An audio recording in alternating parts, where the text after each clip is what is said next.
Okay, and I'll share our PowerPoint. I hope.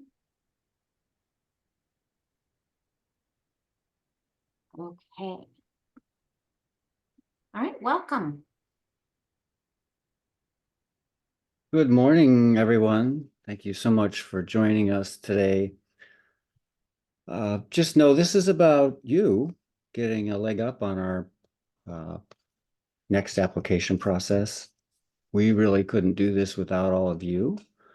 So it's kind of a symbiotic relationship that we have. And we want you to be your best selves as you enter into this process. And we want you all to be successful and give you as many tools as you need to be successful. So again, we appreciate you being here and thank you for joining us. Our panel this morning will be a portion of our staff. And there are many people who work behind the scenes and our other team members who you can access at any time for support along this path. But there are specific people you should probably be talking to about this particular application, and we will go into that later. We're going to go through the RFP, the request for proposal itself, and Kara is going to go through the grants module that's embedded in the hub. That is the documentation or the process to complete your application. So we will, as Kara indicated, we're recording. So if all of your team members or all of those that are going to be involved in completing your application are not present, you can certainly share this with them or any elements from this at some point that's necessary. Just a few housekeeping things. If you were on earlier, Kara mentioned that you are all muted, but we do want you to treat this as if it's an in-person event and ask questions when they come up. Brandon is going to be on the side and will be addressing those questions to the extent that he can. And if there's something that needs to be brought up to the entire group, then that will be an opportunity for perhaps for one of you to speak, or we will try and answer the question live. So again, you're muted at this point, and that's for a good reason. We don't want background noise from the various locations to interfere with the presentation. So again, thank you so much for joining us, and we will proceed from this point with Laura, I believe.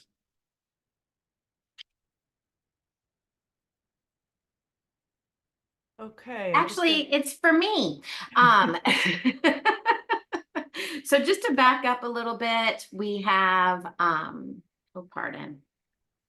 This is the Success in School and Life, Youth Development and Academic Support, K through 12 priority area and subcategory. So this is the second subcategory under the Success in School and Life priority area in our strategic plan, and it's the turn of the youth development and academic support folks to come in and compete for funds. So we'll start by just going over the timeline. The timeline for this, for your proposals, falls today on April 2nd for the virtual proposers conference, and then your deadline to submit online questions through the application process is noon on the day that it's due. So the application is due no later than 5 p.m. on May 3rd, and questions that you can submit through the application process must be in by noon. That's to give us time to respond and resolve any issues that you might be having. And then there will be meetings with applicants as needed over the summer in June and July. Our funding decisions are announced once council votes on August the 26th. That's a Monday. And then, of course, our contract year starts on October the 1st. So this slide is really about funding eligibility and to review the fact that this is a competitive process. So rather than for the folks that are currently funded under this priority area and subcategory, you've been on a continuing contract if everything's in good standing. And there hasn't been an opportunity for new programs or organizations to compete for funds until this year. So this is an opportunity for the folks that are currently funded. In order to continue being funded, they must apply and compete for funds, and anybody proposing a program that's not currently funded that falls under this subcategory should also apply. Our strategic plan outlines several guiding principles that are on your page here, which basically is talking about some things that you need to get acquainted with. So being familiar with our strategic plan is very important. It's listed as one of the resources in your application. It's also on our website. And so we recommend that you get familiar with the funding information. And some key points is that one of the guiding principles is that funding preference to program models that are research proven or evidence-based with demonstrated positive impact and sustainable replicable outcomes.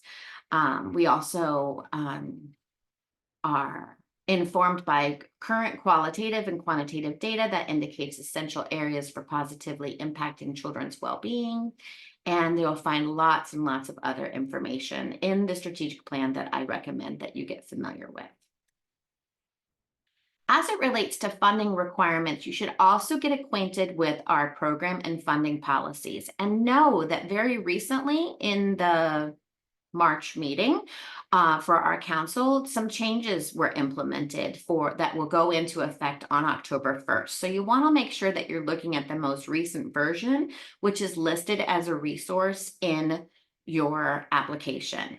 And so getting familiar with that version of the program and funding policies is important, as well as the chart of accounts, which will be important for building your budget, and the sample contract and budget. And all of those are support resources that you'll see in the application. Part of the reason why it's so important to be familiar with our funding and program policies, as well as the contract, is to determine whether or not you can fully comply with contract requirements and policy requirements. If you find that you're unable to do that, you must submit a waiver request, and waiver requests must be submitted as a supporting document with this application. And again, the deadline is no later than Friday, May 3rd by 5 p.m. Trying not to stay to the last minute. It's important because it is a web-based application, and sometimes people have technical issues. And so, or your internet goes down. So plan ahead. You'll also be asked to have your organization's duly authorized official person, which might be your executive director, certify that the information is true and correct. And you also need board of directors approval, a date provided for when that happened for you to submit.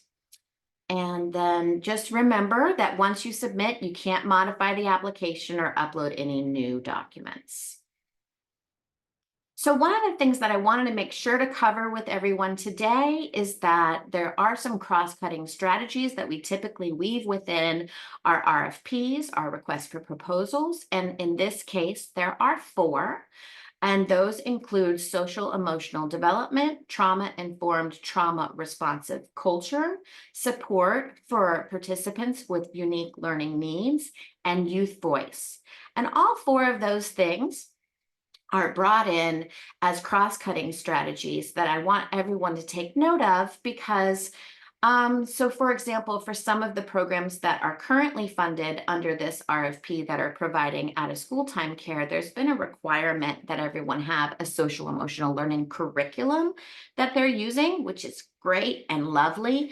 But what we've come to recognize, and we want to make sure that we emphasize within this RFP, is that social emotional development really needs to be woven into everyday culture of your programming. And so you don't necessarily have to have a curriculum, because what we want to make sure that is happening is that, beyond the curriculum that's delivered in, let's say, hypothetically 6 weeks, there should still be social emotional learning and development happening within the program every day as part of your culture. The same thing goes for trauma-informed and trauma-responsive care culture. and having support available and a plan in place for participants who have unique learning needs. And of course, listening to the youth's voice and integrating youth's voice into your programming on a day-to-day basis. And so you'll see more about that in the RFP with some resources that back that up, as well as questions in the application that give you space to talk about how you're doing such a fabulous job of integrating these cross-cutting strategies into the program that you're proposing.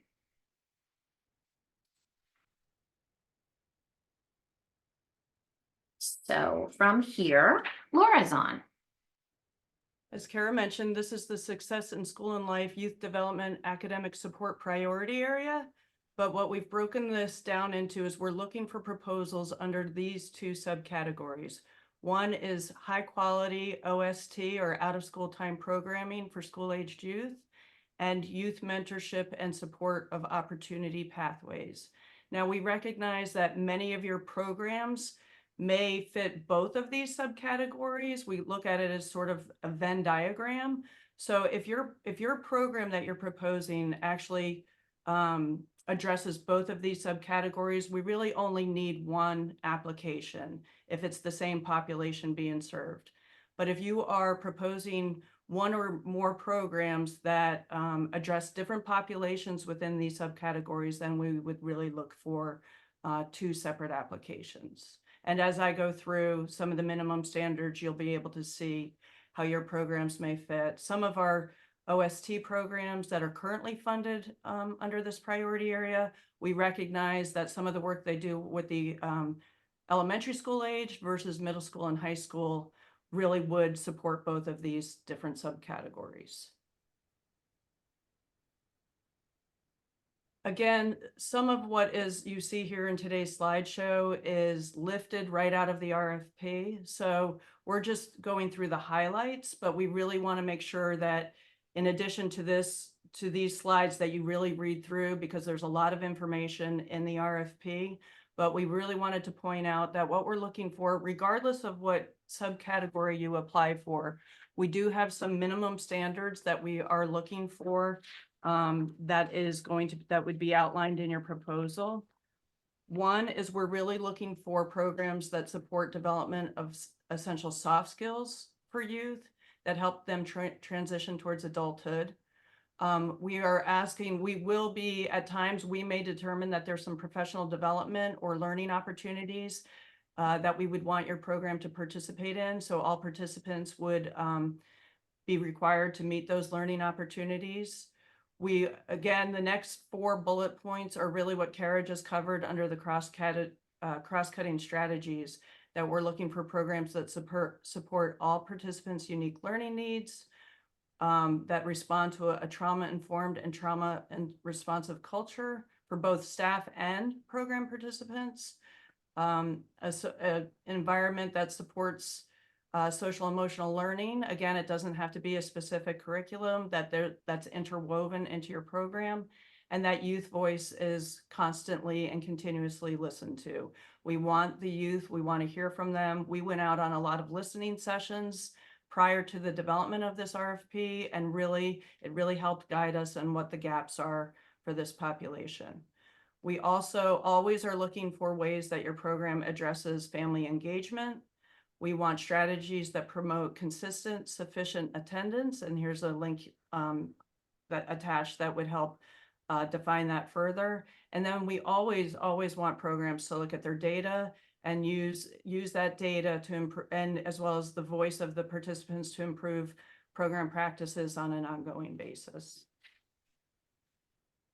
So the first subcategory is out of school time programming for school-aged youth. Again, we're looking for programs that provide high quality out of school time, which we refer to as OST programs, that support youth engagement, incorporate best practices and research, and invest in the professional development of staff. Again, we're always looking for program evaluation and outcomes that help grow your program or expand your program. What I really want to point out new this year, is that in addition to our typical funding of year-round programming, We are also looking for applicants if they want to propose a summer-only program. Summer-only programs must address, and you need to be able to outline that in your application, they must address documented identified gaps in care or unmet need for underserved youth populations. And again, that's aligned with our funding priority areas. I think it's important to note too is at the beginning of one of the first slides mentioned that this is for October 1st programming. So when you apply for this summer, we're looking, if you apply for a summer program, it's actually for next summer. So if we do award funding, it would be for programs that occur next summer. And then all summer programming must include support for English language arts and what that minimum dosage is. And I'll go into that a little bit more in the next few slides, but that must also include interventions and strategies that are based on the science of reading. The standards, in addition to those minimum standards for both subcategories, we also are looking for certain standards for all OST programming, whether it's a year-round program that you're proposing or summer only. Again, this is, you'll see that this is very specific, that we're looking for programs with English language arts support. There have to be the specific interventions or curricula that you're proposed. It must be based upon the science of reading. And if you're not familiar with that, there is a bibliography in the RFP and some references to that, as well as I think one of the links in the RFP is to the Reading League, and it's very specific about what that is. And there's actually an ebook that you can download to familiarize yourself with that. In addition to any interventions under ELA, we are also looking for any summer programming that would promote initiatives that allow for the participants to engage in learning and exploration. So at a minimum, your program must address kindergarten, first, second, and third grade students, but we're really looking for interventions or programming for all students, and it's really to help prevent that summer slide. So it's summer slide prevention activities. So just to, again, weave that into your programming throughout the summer. If you're applying for a year-round OST program, which would also include summer, but also this would also include the academic year, you must be able to show that you have DCF, that you meet the DCF licensure requirements, and we've listed the statute here. We if we go to contract with you for October 1st, you must be able to show your DCF licensure or that you're exempt. So some programs may be exempt from that requirement. You would need to prove that before going into contract for October 1st. We're also looking for programs throughout the year that help support physical activity, and particularly the strategies that support sedentary youth and how you keep those participants physically active. We are engaged with Prime Time out of Palm Beach County, but we have a quality improvement initiative called the Prime Time Martin County OST Quality Improvement Initiative. Any year-round programs must participate in all assessments, ongoing quality improvement strategies and services, and be willing to work on any action plans or improvement plans with Prime Time, as well as a commitment to attend all offered Prime Time professional development events. We are, as part of the contract requirement, you would need to send a minimum of your 2 staff per site to those professional developments, but we always encourage more. We really would like to see as many staff members as possible attend those professional development opportunities. And then we are also looking for inclusion of new experiences and opportunities that help support pathways, opportunities for participants in a pathway towards their future. For programs that are only proposing summer OST programming, again, we're looking for, at a minimum, your program must have some English language arts literacy support programming. Again, based on the science of reading, you can see how important that is to us throughout this presentation. With focus on topics, and this is what part of the elements of what make up the science of reading: phonological and phonetic awareness, fluency, vocabulary, and comprehension. And any program that's proposed for summer only must be aligned with learning objectives out of the Martin County School District, which actually align with Florida Department of Education. The outcomes that we are looking for under the OST subcategory are listed below. At a minimum, we would like that your program must address a minimum of at least one of these outcomes.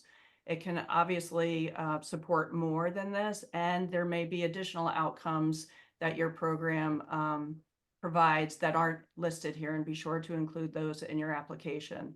But the outcomes are we're looking for programs that reduce the occurrence of juvenile offenses, that they demonstrate continuous quality improvement per our quality improvement initiative, that they demonstrate results related to summer learning or slide prevention interventions, increase pro-social behaviors and or behavior goals among participants with unique learning needs, and that they document progress and development of program-wide social and emotional competencies in OST settings. And I think there might be a question. I don't know if I need to. Okay, I'm going to pause. I'm not going to respond to that question just yet. I think I'll continue to go through the presentation. The second subcategory is youth mentorship and support of opportunity pathways. And this category is we're looking for high quality youth mentorship programming that supports full engagement and evidence-based strategies, looking really to provide support youth with pathways towards a secure future. And with that, your program must incorporate best practices and research, and you must be able to provide that in your response to the application, and information on industry standards, show how you're investing in professional development of staff, and to continually evaluate your program and measured outcomes. Again, in addition to the minimum standards that we're asking for both subcategories, for youth mentoring, we are also looking for programs that support the provision of character building activities, that support long-term relationships with caring adults. We're looking for formal mentoring relationships that match a background screened qualified adult. We're in a structured mentoring experience. We're looking for inclusion of new experiences and opportunities. Examples of that would be future education, training and employment, access to career or post-secondary coaching, career exploration, etc. And then strategies to promote continuous youth engagement for all participants.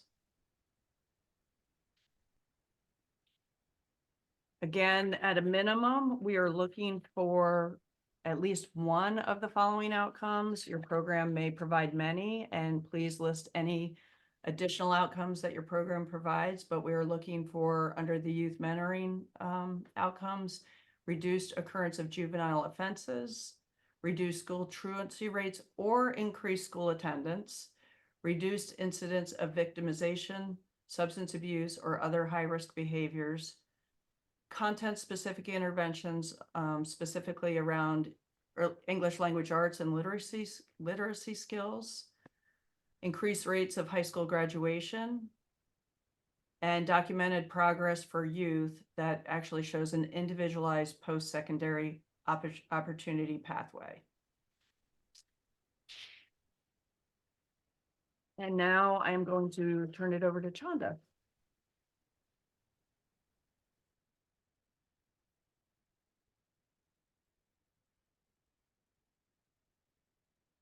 Okay, good morning. My video, You're on, Shonda. Everything's good. okay, all righty. Good morning. I'll be talking to you this morning about measurement and evaluation, primarily of your proposed programs, interventions, and curricula.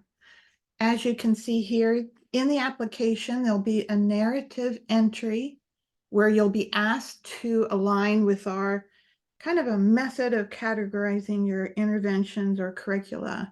And with that methodology, we know what we can say and what we cannot say about a proposed intervention and curricula, and the strength of the proposed intervention and or curricula, and how to measure and evaluate them. So with that, the categorization method is research-informed or influenced, science-based, evidence-based, and research-based or proven through hypotheses that are empirically tested. I'll jump back up to research-informed or influence interventions and curricula. I'll give a couple of examples as we go through this slide so that it makes the concept a little bit more understandable. So if you have a research-informed or influenced intervention or curriculum, it is typically based on the most current research or practice knowledge in a certain industry that guides your program design and implementation. With research-informed or influenced science-based interventions and curricula, they are not evidence-based. They have not been tested or outcome evaluated for effect. And so an example of that would be a book distribution that distributes books to populations that would benefit from having age-appropriate books in the home. But that book distribution is not aligned with a paired intervention or curriculum. So the parents are not receiving coaching or curriculum in the home. It is book distribution. Another example would be a curriculum that's based or founded upon your program's mission that is not paired with an outcome evaluated pre-post test or post-test. And so it may be paired with a test, a skills test or an activity test, but it has not been outcome evaluated to determine whether the content is understood by your participant population. So those are a couple of examples of research-informed interventions and curricula. With that, with research-informed curriculum, you'll often find, even though it's not been evidence-based, outcome evaluated, a logic model or a predictive model. So when you use these instruments at this tier, then look or ask for that if the developer has that available to include in your application. With this tier, interventions and curricula do not usually meet the level of a performance measure, but you'll be wise or directed toward entering what we call process measure evaluation or an aggregate measure. So you might then go to the question in the application surrounding aggregate or process evaluation and enter for that particular intervention or curricula the number of presentations, the number of books distributed, the number of attendees in your presentations that you're hoping to reach out to. Okay, the next tier is evidence-based, which is a very broad-based level of testing and evaluation of interventions and curricula. That is the largest one that we work with within the nonprofit world. So evidence-based, as it's described there, is an intervention or curricula where the intervention or curricula has been outcome evaluated and tested at some level or degree to be effective in impacting a targeted behavior if implemented with fidelity. So an example of an evidence-based intervention, I find that in evidence-based interventions are very specific often to industry standards or your particular field. And I'll give an example of cognitive behavioral therapy in behavioral treatment. Cognitive behavioral therapy is aligned with evidence-based practices and evidence-based training to get and achieve a specific targeted behavior. And so that positive effect is very specific to the field of mental health or behavioral health. And the positive gain that you're looking for in your participant population would be very different than the evidence-based intervention specific to, for example, maternal health. With evidence-based interventions and curricula, Typically, they will say they're evidence-based. If it doesn't say they're evidence-based, it typically is not evidence-based. It is very lengthy and expensive to determine an intervention or curriculum is evidence-based. And so they're very proud of that status, and you'll see that. And what I usually advise is that you go, when you're purchasing or looking at an intervention or curriculum, particularly curriculum, there'll be a tab on their website that says evaluation or measurement, and it will typically include an outcome evaluation that you can download and look to see what the parameters are for the use of, in particular, curricula. I have found that evidence-based curricula has a very wide range of strength. There are some curriculum that are tested less intensively than others. For example, it might say in the outcome evaluation that the average of all the post scores of your participants that attended all sessions is 5 points higher than the average of all the matched pre-scores. And that's it, which doesn't lend itself very closely to what's intended for individual gain. So that would be an example of one that is minimally tested for evidence-based, which can be any positive gain. There are other curriculums that are evidence-based, and they are highly developed. They are outcome evaluated very intensively to the point where it may lend itself to having a result of knowledge increase, attitudinal shift, generalization of concept. It is very important when you're in that space of an evidence-based product, either an intervention or curriculum, to treat that with full fidelity. And we check that. And so if it's 10 sessions need to be provided, then we would expect to see that in your proposal as you build out and describe your services. Okay, and then the next level is an research-based or proven, which is an empirical design that tests a hypothesis through a quasi-experimental or experimental design supported at a specified level of confidence. It's a rigorous study method, and it gets as close to possible as a known fact or causality. And so again, with research, our 3 tiers are research-informed, no tested effect for how the most current research is being used in your chosen proposed intervention. Evidence-based, where there's a specific effect that's been evaluated and determined at a specific level. And then research-based or proven hypothesis, which establishes the foundation of causality. Also, in the application, you'll be asked to upload the literature, the outcome evaluation, and/or foundational research to support the classification of each primary intervention and/or curriculum that your program is proposing. Thank you, Karen. So this slide is about performance measures. In the application, you'll be asked to answer all of these little items that are checkmarked, and it then produces what we call an evaluation table. So for each performance measure, there'll be a question that asks an entry to these points.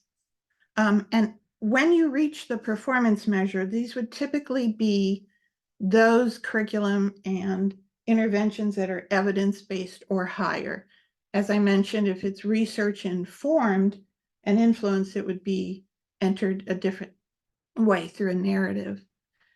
So to go through the evaluation table that your application will create for us to review, you'll be asked to indicate if the proposed performance measure is maintained or revised as compared to your current contract, if you're a current awardee or grantee, or new to CSC MC. Of course, if you're proposing a brand new program to us, then all of the performance measures that meet this criteria would be new.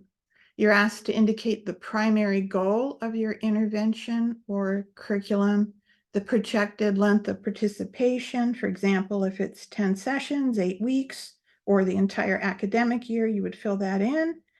the intended participant population, child or adult, the total number of participants associated with that specific performance measure, not your total across the whole program, but the total or subtotal that is aligned with that particular measure. And the targets 1 and 2. So target 1 would be the total participants that are expected to achieve your desired effect. So it might be that you expect, based on research, not kind of guessing or estimating, but based on research, what percentage of a total population that is the recipient of this curriculum or intervention would gain from that intervention. And what is the specific projected effect after the curriculum is complete or when the intervention is measured? You will also be asked to upload the measurement instrument or methodology that's aligned with each performance measure. I want to talk a bit about meaningful improvement. That occurs at the individual level where individual data is typically entered versus group data into our data, into SAMUS or the Hub Martin, and again is research supported and is an expected result based on research of an intervention or curriculum. And this might be a difference in a score or rate, or just a post score or rate that equates with proficiency. For example, 80% achieved a certain effect. It can be the acquirement of a skill at a specific level, an achievement that indicates a participant reached a critical benchmark, for example, met grade level, or avoided a negative consequence. So at the end, your evaluation table will really tell your evaluation story about a certain intervention or curriculum that you're proposing to your participant population. Where it's the intervention population, you might have other activities or strategies that you use where you might present some information at a community-wide level. This is typically your participant or intervention population where you're entering performance measures. So one thing that we try to avoid is saying that with the number 2 target, the specified projected effect, once the curriculum is complete or the intervention has been provided to the participant, we try to avoid any increase. That is because any increase on the post side could be due to chance or how something was measured that day or presented that day versus meaningful improvement where you can hopefully indicate that the positive effect was as a result of your intervention. So avoid any increase. Another example, if you have a curriculum that scored 1, 2, or 0 to 100, if you say any increase, that means a person can get 2 questions right out of 25, for example, on the pre, and get 3 correct on the post. And that would meet the formula for any, but it might not meet the level of meaningful improvement.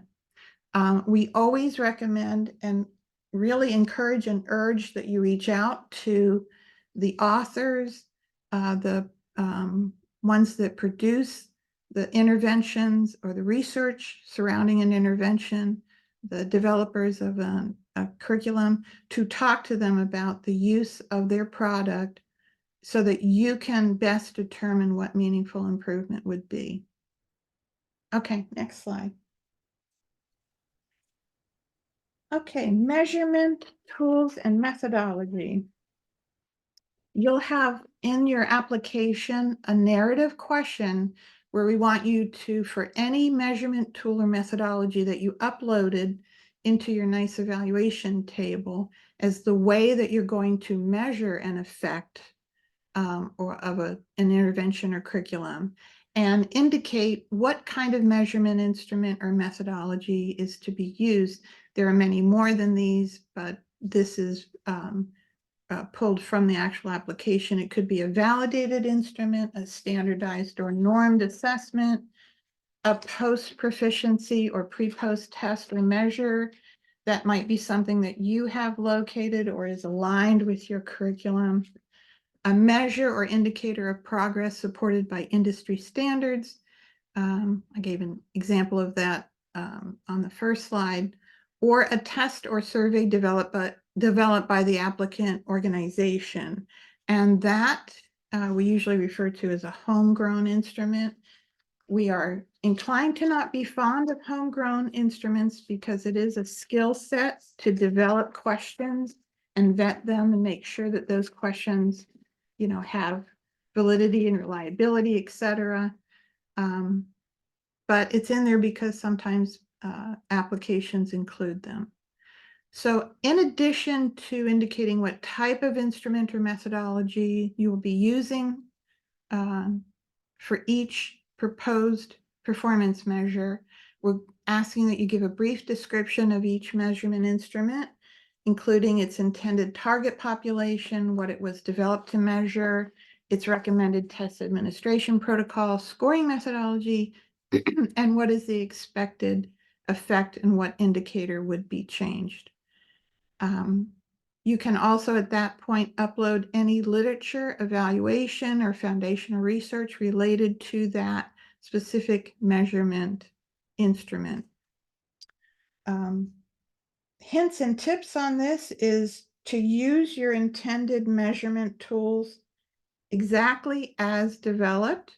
Sometimes in the past, if a measurement instrument is best used every 4 months, it might be used at the beginning of a year and a year later to show change at the end of a program. But we want each measurement tool to be used exactly as developed and to use the full strength of each measurement tool. Additionally, some instruments are point-in-time screening instruments and are not meant to be used as a change agent to show change over time. So know your instrument well, because sometimes a particular instrument can be used as both a point-in-time screener and to use to show change over time. I always reach out to authors of measurement tools and methodology and get input. It's not too hard to track down the authors and the lead investigators. And that kind of input, if you can't reach out to them and find them, then you might want to use expert input from other experts in the field as to how to measure something, what kind of instrument, and is this the right measurement instrument to pair to show the effect that you want to show in your program. Okay, I think that's it. Thank you for your time and good luck. Good morning. Great job, Chana, going through the measurement tools and the performance measures. The finance section of the application is relatively pretty straightforward. It consists of 2 worksheets, a staffing table, and a budget. 2 things to remember. Please make sure the staffing table ties to the budget, and please include a narrative description on each one of the revenue expenditure accounts with activity in your budget. We will also need a list of the following supporting documents: a list of your current board of directors, your latest IRS 990, your latest audited financial statements, and the associated management letter if received, job descriptions for all positions, and a program budget for Martin County. That's all I have. Thanks. Kara, before you move on, I just want to add one more comment regarding my slides and the minimum standards. For any program that is proposing a summer only, that English language arts literacy support programming, if your program serves unique learners as defined by the IDEA, that requirement, your program would be exempt from that requirement. That is included in the RFP, but I just wanted to make mention of it. Thank you. All right, let's see. So when it comes to accessing the online application, like I said, it's web-based. You'll find the link to bring you to the application page on our website. And then for those of you who are currently funded, you would have received it in an email as well. Certainly, you can always visit the website for CSC to find it again if you don't know where that email is. Also, if you're a current user, you now have a new module in SAMUS, or what we call the Hub Martin, that says open grants, and you'll see that same page there. And so lots of different ways to get to it. We always recommend that you use Google Chrome. This web-based system is device neutral and browser neutral, but we do find that it works best with Chrome. And so we even recommend that you update your version of Chrome if there's an update that's needed, because that will also help prevent any kind of glitchiness. And if there are any technical issues with the application, please feel free to reach out to me or to Laura. I'm Kara Good, and that way we can help resolve that. There are opportunities to ask questions within the application, and that's what we talked to you about earlier with our timeline, and the deadline for that would be on the day that it's due by noon. And if you are having technical support needs, you can reach out to us by phone or by email. And let's see, when you're starting your application, if your agency is not listed, which would probably imply that you're not currently funded by us, or you haven't been funded by us in the past, then you would need to list your agency. And there is the option to do that. You do need your SunBiz identification number there in order to fill out the whole form. And if you're not currently funded, you're not currently a user in the Hub Martin, or what we used to call SAMUS, then it gives you the option to register as a new user. So when you use that link and go to the page that allows you to view the details and click a blue Start Your New Application button, it'll bring you to an opportunity to either log in with the credentials that you already use, or register as a new user. And for those of you who are registering as new users, your username then becomes your email address. And it allows you to set a password and all that fun stuff. If you have any issues with that, let us know. And want to just bring up the topic of authorized users. When it comes to the application, you can authorize several different people, really as many as you want, to be able to access and edit and review and have input in the application. As a matter of fact, multiple people can be using that link and go into the same application at the same time in order to work on it, as long as you're not working on the same section at the same time.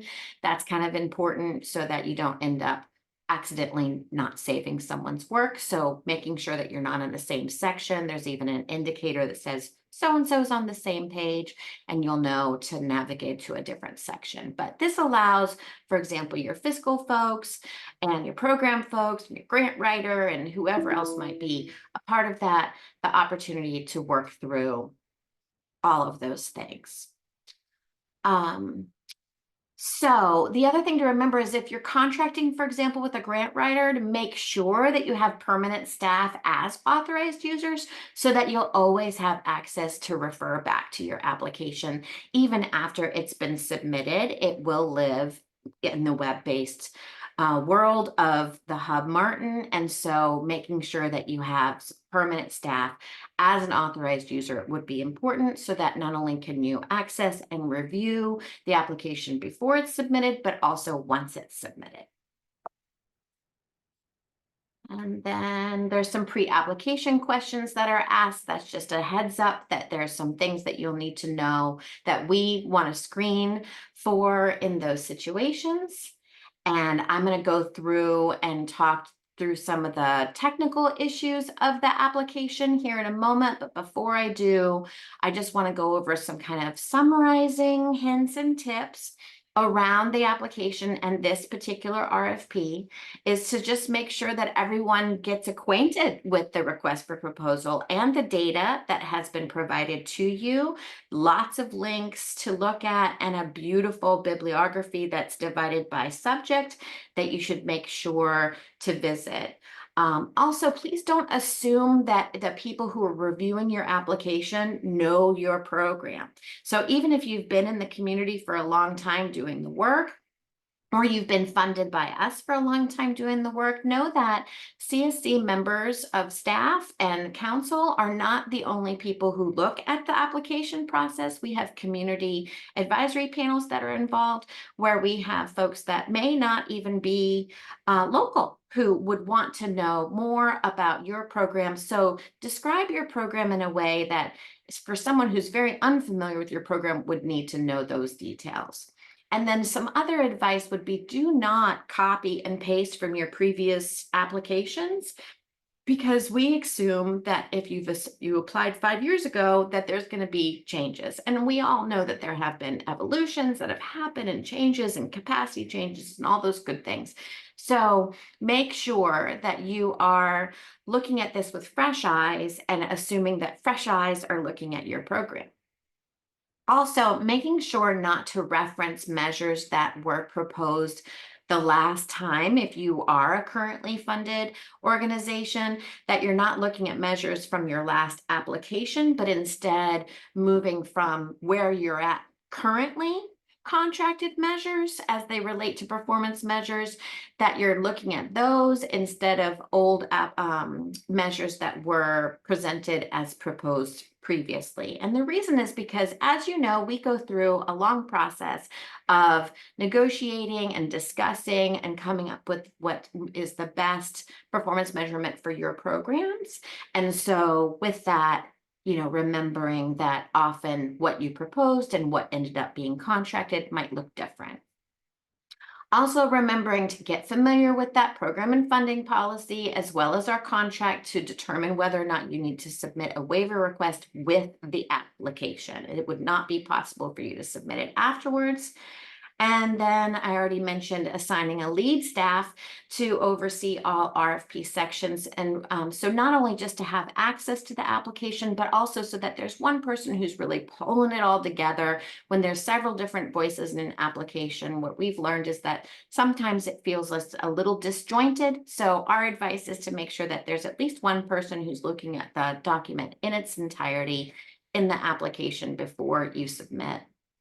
And then remembering that the deadline is 5 p.m. on May 3rd.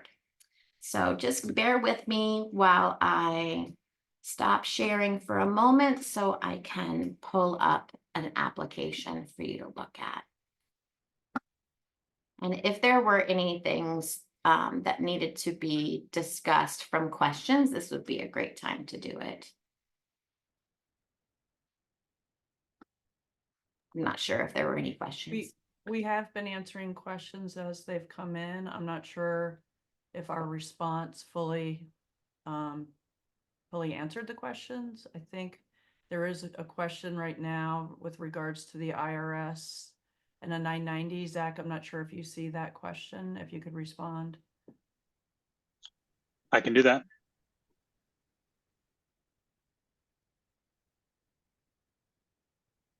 Okay.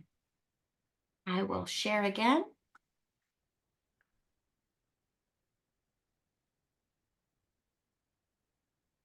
All right. Do you all see this, the beginning page here? Laura, do you see this, what I'm sharing? Yes. Okay, good. Thank you. Usually I have a green box and this time I don't. So when you click on the link, it's going to bring you to this page that you'll see here that this information about today's proposers conference is here, the solicitation itself, with some information from the RFP, including our 2 different subcategory areas. And then you'll click this blue view details button. And at this moment, I am impersonating a test staff person, a test participant, provider, from the amazing agency for the incredible program.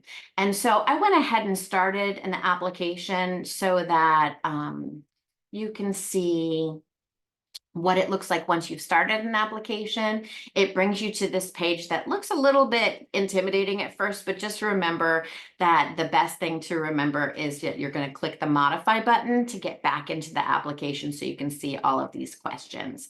You can expand these and see that I've already filled out some of these things. And so this is kind of a summary page. And on the right-hand side, you'll see all the sections of this robust application. And so within it, once you finish a section, you have the opportunity to check a box that says that this section is complete. You still have the opportunity all the way up until the point where you submit to go back and revise or edit anything that you've already written. But this is a nice little option for you to check the boxes as you go through so you know which ones you've completed, which ones you haven't. You can also use this for like a review tool where someone who's in charge of reviewing different sections can go through, check the box once they've reviewed it and approved it. So however you want to use it, but know that each of these sections need to have a check mark on them before you'll be able to submit. Once you have all the check marks there, you still have to complete, you have to press the submit button, which will be very obvious when the time comes because I think it blinks at you. So you should know right up front. It also tells you how many days you have remaining until the deadline. And so to submit, and then this is where you would have authorized users. So if you feel like you want to add more authorized users after you've done the initial entries, then you can always add more by clicking the manage button. So once you click the modify button, it brings you into the application. And you'll see that this is that section that little checkbox that I mentioned about marking the section complete. When you move to the next section by clicking next, or by clicking save and continue later, it saves what you've entered. So just remember that if you've entered some information in some fields, and then say we're looking for all 4 positions here, so there's only 3 so far, and you enter some data, but you don't save it or you don't click next before you exit out of the application, it won't be saved. So the next button or the save entry button or the save entry and add another button are all those functions to save. So you can bounce around, you don't have to go in order.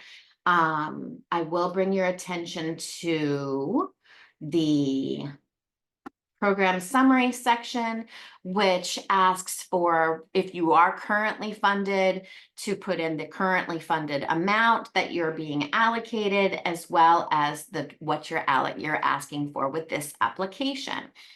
You'll notice that this number must equal the CSEMC cost total in your program budget table. And so what that means is sometimes, once in a while, we'll see that this request does not add up to what it looks like you're requesting in your budget. So really important that those two match. And what else can I bring? Oh, here's the section on cross-cutting strategies that I mentioned. You'll see some information that was pulled from the RFP, very handy right here above the question queues. And then here are your questions with space to write it.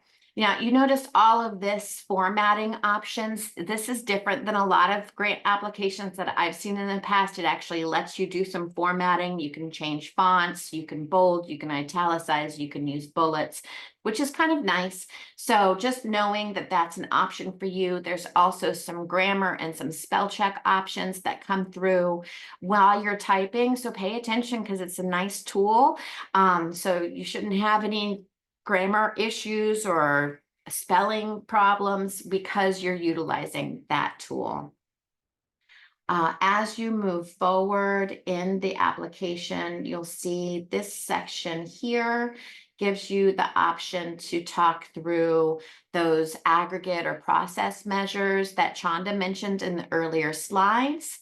And then there's also the opportunity to address which one of these or multiple ones of these outcomes that you might be addressing through your proposed program.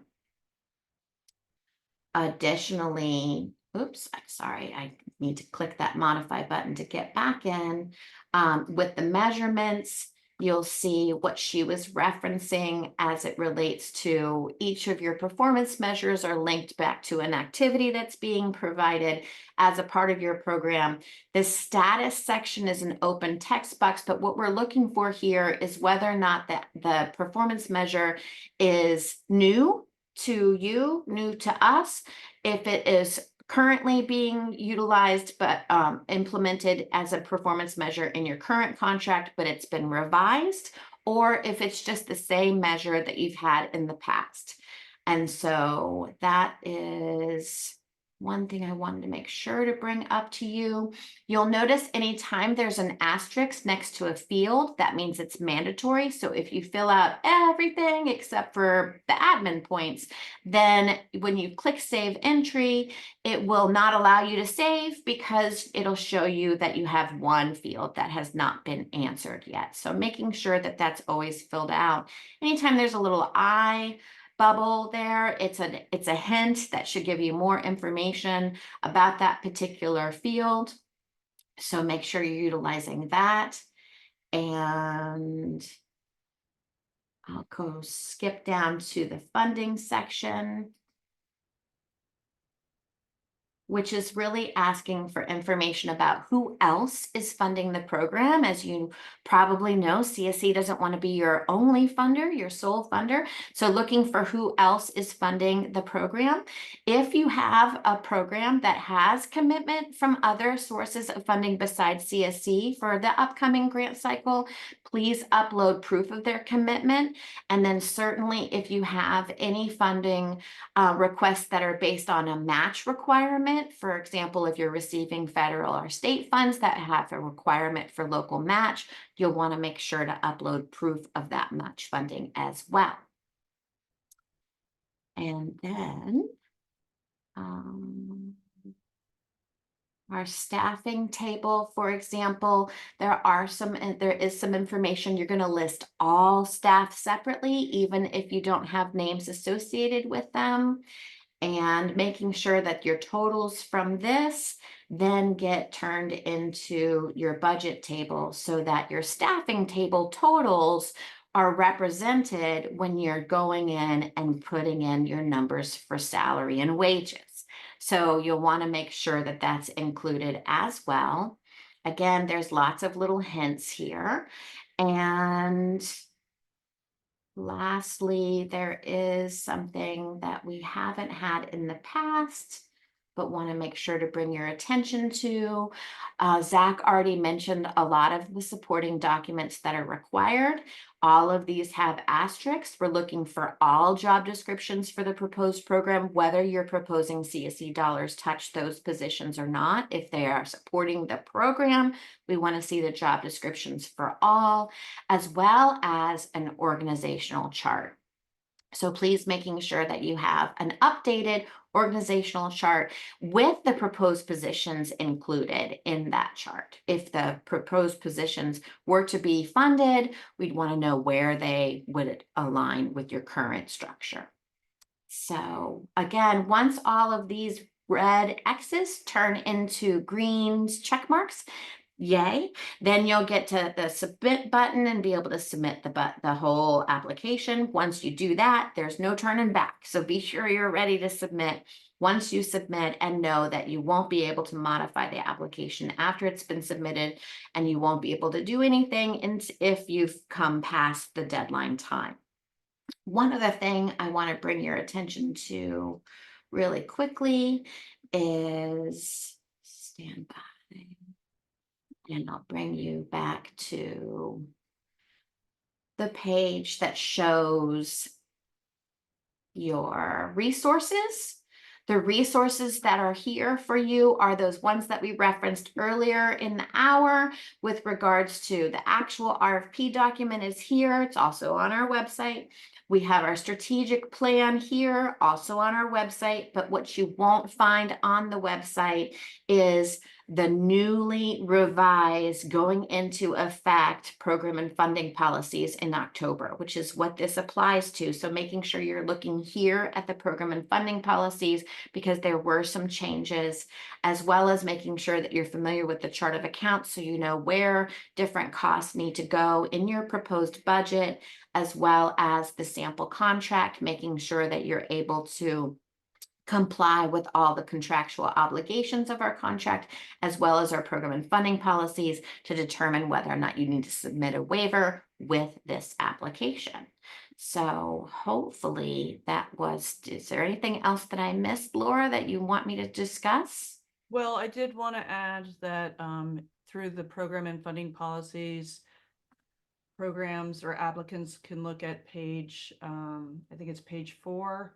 And actually item number 1, funding process and funding eligibility. There were a few questions that came in wondering if programs were eligible to apply, and it lists who we fund and who we cannot fund, including programs that require worship or religious instructional activities. So that may be something that people want to review first before diving into the application.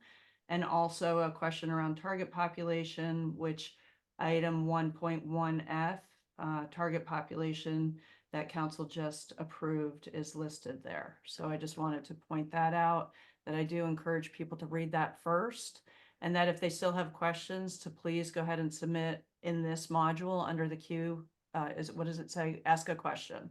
So I think we might look at some of the questions that we've answered. I'm not sure if participants or attendees may want to raise their hand if they feel like their question still hasn't been answered, but we've been trying to address those as they've come in. Awesome, thank you. And thank you for reminding me to show them that ask a question function here, as well as an opportunity for you to download the PDF application. So if you wanted to, print a copy of the application so you can discuss it amongst your team and divide up sections, for example, that's a great tool to utilize. And the ask a question function is here. So I hope that everyone is as excited about this RFP as I am. And I will stop sharing the application now so we can have our closing remarks and any opportunity for questions.